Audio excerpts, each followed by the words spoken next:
Hey everyone, welcome back, or welcome if you are new. My name is Tonya, and in today's video we're going to be talking about some new fantasy releases that are coming the beginning of 2026. So I'm going to be focusing on January, February, March. And I try to do one of these videos quarterly, that way it doesn't get to be too overwhelming. And this, of course, is not all the new releases that are happening during those months. These are just the ones that are kind of on my radar. I wanted to make sure I shared them with you. That way you could kind of add them to your list if any of them sound interesting. So I believe I have around 11 books total. And yeah, let's go ahead chit chat about some books. So the first new release I wanted to talk about is called Dragon Cursed, and it is by Elise Kova, and it comes out on January 6th. And you know, if you're anything like me and you're a fantasy lover, anytime you hear the word dragons, sign me up. So I'm going to read you just a little bit of the synopsis. The moment you see a dragon is usually your last. Since the dragons emerged, along with the scourge that ravaged our lands and people, there's only one human city that remains standing, Vanguard. But the hellfire from above is nothing compared to the threat from within, for there is no worse fate than being dragon cursed. Slowly and excruciatingly, you'll be transformed into a mindless beast who destroys everything and everyone you love. Any of us could be tainted. Any of us could be lying. Any of us could be caught and killed by the authorities. And I'm terrified that I might be next. There's only one person who might suspect my secret. He's like my shadow, following me everywhere I go. Part protector, part tormentor, fully annoying. Sometimes I think I'm just one of the million secrets he keeps hidden, because Lucan definitely knows something, and if I'm dragon cursed, death might be the only mercy I get. So I thought this one sounded super interesting just because of the transformation of going from human to dragon, and from the synopsis it sounds like, you know, dragons may not be as intelligent or able to communicate in the way that they do in a lot of other fantasy books. Usually in most books, when there's dragons involved, you know, they're thought to be more intelligent creatures. A lot of communication can happen. Sometimes the dragons are magical. So it was interesting in this one that it described the person when they do transform into a dragon, becoming a mindless beast. So thought it could be interesting.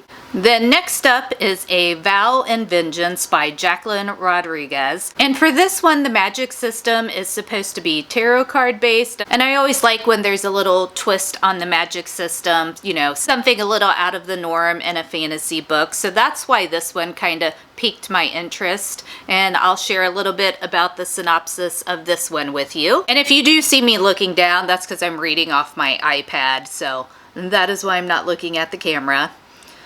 Rune Riker has nothing left to lose. Everything's been stolen by the immortals. Her family, her home, her freedom, but she's done playing by the rules. Each year, humans are forced to journey into the immortal realms, but 20-year-old Rune orchestrates her own selection, determined to find her family and destroy anyone who stands in her way. Rune is used to doing whatever it takes to survive, and now she must endure the Forge, a cutthroat college for the immortal druid's elusive tarot magic. When Rune's magic reveals itself to be the rarest and most powerful, she must live with its only other wielder, Prince Draven. As arrogant as he is ruthlessly ambitious, he is the last person she can trust. So, interesting magic system. I like the sound that there's druids in there as well. I am a big druid fan, so that's a bonus for me. This one comes out on January 13th, so would be a fun one to pick up at the beginning of the year. So definitely one to have on your radar. Then coming out on January 20th is The Poet Empress by Shen Tao. And this is one I actually have an arc of. I'm currently reading it. I've really been enjoying it. So definitely think that a lot of you would like this one as well. It has really beautiful language in it, but what also makes it interesting is the magic system in this particular world is poetry, and women aren't allowed to use this magic. So women aren't taught to read or write. That way they can't have access to this poetry magic. It's kind of just the nobility, upper crust of society that can have magic. And we're following Wee, who is a poor village girl, and she basically decides, when it's announced that the prince is going to be looking for concubines, she decides that she's going to try to get selected so that she can improve her family's kind of lot. They're starving, their province is in a famine, she's lost quite a few siblings to hunger and disease. So she feels like this is a place where she can step up and kind of improve her town and her family's kind of lot and luck within the realm. So Wee does end up getting selected, and once she gets to the capital, she realizes things are not what she thought they would be. It's a really kind of terrible existence, being a concubine for this prince, and Wee decides that even though she's suffering just as much in the palace in different ways than she was back in her village, that she's going to take advantage of the situation, learn what she can, and kind of try to take the prince down from within.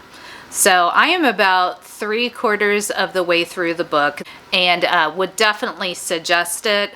I'm leaning right now to where I'm thinking it's going to be like a 4.5 star for me, but we'll see how the end comes out. But if you like any sort of political intrigue, unique magic systems, then this will be a good one for you. Wee is not strong in body, but she's strong in mind and spirit, which I love to see in a female main character. That's not something we always get, which I also enjoy these kind of characters, but a lot of the time we get the female heroine who either has strong magic or is great with a sword, or she easily picks up these things, and that's just not who Wee is. At heart, she's a softer, more gentle kind of character, and it was just refreshing to read about that sort of heroine in this kind of story. And the final book I wanted to talk about for January is Nine Goblins, A Tale of Low Fantasy and High Mischief. And this is by T. Kingfisher, and this one comes out on January 20th, and I think you can tell from the title that this is just going to be kind of a fun read. I mean, it says A Tale of Low Fantasy and High Mischief, so I think we kind of get an idea about the kind of vibe that this book is going to have. But I will read you a little bit of the synopsis just to give you a little more background on it. No one knows exactly how the Goblin War began, but folks will tell you that goblins are stinking, slinking, filthy, sheep-stealing, henhouse raiding, obnoxious, rude, and violent. Goblins would actually agree with all of this and might throw in cowardly and lazy too for good measure. But goblins don't go around killing people for fun, no matter what the propaganda posters say. And when a confrontation with an evil wizard lands a troop of 9 goblins deep behind enemy lines, Goblin Sergeant Naselika must figure out how to keep her hapless band together and get them home in one piece. Unfortunately, between them and safety lies a forest full of elves, trolls, monsters, and the most terrifying of creatures, a human being. So this one sounds very tongue-in-cheek, very fun, should be a quick little read. It's like 160 pages, so super short, and I just thought it'd be a fun one to add in there. A lot of the time, fantasies are dealing with kind of darker things and more high stakes, so this one sounds like it'll just be a lot of fun. You can finish it off in one sitting and be a great one to kind of read after you've had like a rough day or something like that. So this one's definitely on my radar, and if you like kind of tongue-in-cheek kind of humor, I would say, it's probably would be a good one for you as well. You may be asking yourself, why is she in a completely different outfit now that we're moving on to the February and March new releases? You may not be wondering that as well, but I'm going to tell you anyway.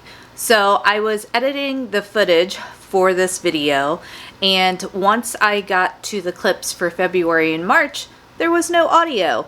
So that means I need to refilm that portion of the video, hence my outfit change. But that is all good. The outfit doesn't matter. The books are the only thing that really does. So let's go ahead and get into the new releases that I'm looking forward to in February.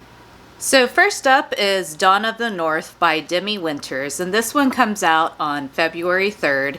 It's the third book in the Ashen series, which I've been loving that series. I'm currently reading Kingdom of Claw, which is the second book in the series, and really enjoying it. We get additional viewpoints in the second book, and I'm assuming come to the third book we may get even more. So this one is definitely one that I'm going to be picking up. If you have not read any of the books in the Ashen series, the first one is called Road of Bones, and we're following a young woman named Scylla, and she has lived kind of a simple, sheltered life with her father. The kingdom they live in, there's a lot of unrest, and they try to stay off the radar of any of the authorities. Magic has been outlawed in this land. If you're found to have magic, then you are put to your death. You're tied to a pillar. People stone you to death. It's definitely not something where anyone wants to be found out of having magic. And the Bear King, that is the ruling party right now, he puts a lot of laws in place. He keeps the people suffering, and he's just not a great ruler. And for, all these different reasons, whenever Scylla and her father notice that the authorities are starting to come into the village that they're staying in more, then they pick up and they move to a new place. And it had come to a time when they felt like it was time to move on, and Scylla's father had decided that they were just going to travel north. There were some safe houses up there, and that's where they were going to go. Well, as soon as they got started on this journey, Scylla's father ends up being killed. She finds out the Queen of the Realm is actually hunting for her. She has no idea why. Her past kind of starts to unravel. She finds out that her father wasn't truthful with her about a lot of things. So in the midst of all this chaos, she decides she's going to go ahead, continue north, because she doesn't really know what to do. And she ends up stowing away with some mercenaries who, of course, find her. And this book just kind of progresses from there. We learn more about the magic system. There's lots of found family. There's great banter between our characters. And I just really enjoyed Road of Bones. It was a 5-star read for me. I'm enjoying Kingdom of Claw just as much, so I know I'm going to be continuing on to Dawn of the North, so it's definitely one I'm interested in. But if you haven't read any of the books, definitely pick Road of Bones up. I don't think you're going to be disappointed if you give this series a try. Then we have Crown of War and Shadow by J.R. Ward, and this one comes out on February 17th. And I just thought the synopsis for this one sounded really good. I'll read it to you, and then you can see if it's something you'd want to check out also. In the dead of night, passions rise and empires fall. Welcome to Kingdoms of the Compass. The fulcrum is failing, and demons are slipping into the mortal world, stalking the night. No one is safe. Especially not Sorrel, an orphan and an outcast. She spent her whole life within the walls of her small village, ostracized for her mystical abilities. She wants to survive and maybe find somewhere she can call her true home. But fate has other plans. Sorrel has been chosen. Cursed, she must cross the Badlands to return the Queen's crown and convince the fearsome female to save their world from destruction. Well aware she's no brave hero, Sorrel makes a dangerous deal with Merc, a brooding, commanding mercenary known only by his unscrupulous profession. The deal? A night in his bed that she will never forget in exchange for safe passage. But Merc has secrets of his own, and even though passion runs hot between them, enemies are around every corner, and danger and betrayal threaten at every turn. So this is the first book in the series, and definitely sounds interesting. I am intrigued to learn more about the magic, about these demons that are coming into the world. It sounds like it's definitely going to be spicy, just based on the line about a night in his bed. I feel like there's going to be some spice. So if you're not a spice fan, keep that in mind, but I don't really mind spice, so that's not something that'll keep me from reading it. But yeah, definitely thought this one sounded interesting.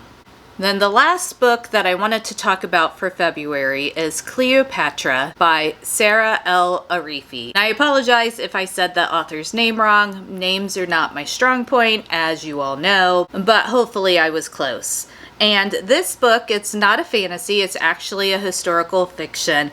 And I love everything like ancient civilization. So the Romans, the Greeks, the Egyptians, and I've always really enjoyed about, learning more about their lives and the stories that were around at that time in history. So I'm really looking forward to this one. And it has a unique twist on it because the story is being told by Cleopatra herself. And I'll give you a little bit of the synopsis here, and I think as soon as you hear it, this is going to go on your to-be-read list, especially if you are another person who loves all things ancient civilizations. You know my name, but you do not know me. Or historians call me seductress, but I was always in love's thrall.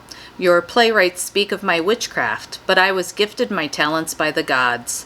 Your poets sing of my bloodlust, but I was protecting my children. They cannot credit that a mere woman could be powerful, strategic, divinely blessed to rule. Death will silence me no longer. This is not the story of how I died, but how I lived. So I just think this one sounds amazing. It's definitely one I'm going to be picking up, so wanted to put it on your all's radars too. Now moving on to March, I have 3 new releases that I wanted to talk about, and they all release on March 31st. So apparently March 31st is a big publication day. So first off, and probably the one I'm the most interested in, is Starside by Alex Astor, and she is the author of the YA series, the Lightlark series. And she is the author of the YA series Lightlark. And Starside is her adult fantasy debut. And this one's tagline got me, and then after I saw that and read the synopsis, I knew I had to put this on my list for next year. It was where swords wield magic and power is not inherited but claimed. And once I saw that, I went ahead and read through the synopsis, and I knew this was one that I had to put on my new releases list. And let me read you a little bit of that synopsis so you can see if it's one that you may want to look into also. Hundreds of years ago, a brutal war split a land in two. Starside is the realm of magic and immortals, the descendants of the gods, living in a power-rich paradise. Stormside is where immortals fight for scraps of that magic. Every 50 years, the gates between them open and 50 challengers are allowed to journey across Starside on a deadly quest to access a pool of magic that can heal, grant wealth, or extend life. Everyone has their reasons for entering, but Eris has only vengeance. As a child, a goddess set fire to her village, killing her family. And Eris isn't after the gods' magic. She's hoping to kill them. First, she must survive the culling, the king's deadly competition to choose his 50 challengers. An orphan blacksmith's apprentice, Eris doesn't have the superior weapons of the heirs from the great houses. But the greatest swords, ones that contain power, are not inherited or bought. They are claimed by both sides. And when Eris claims a great sword, it makes her not just a real competitor, but a target.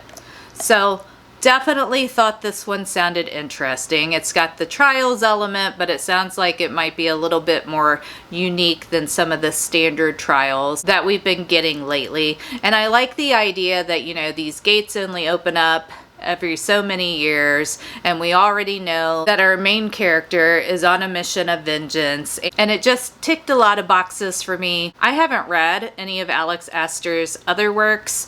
I'm going solely off the synopsis, so hopefully it's a good one.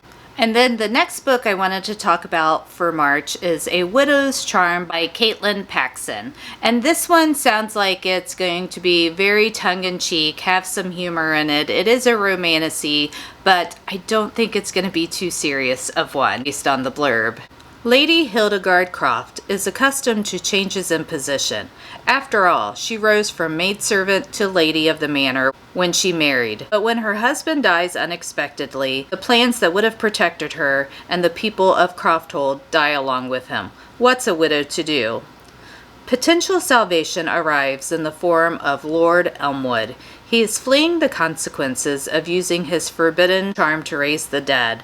Now he's injured, destitute, and hiding out at the neighboring estate. For Hildy, blackmailing Lord Elmwood to resurrect her husband seems like the perfect solution.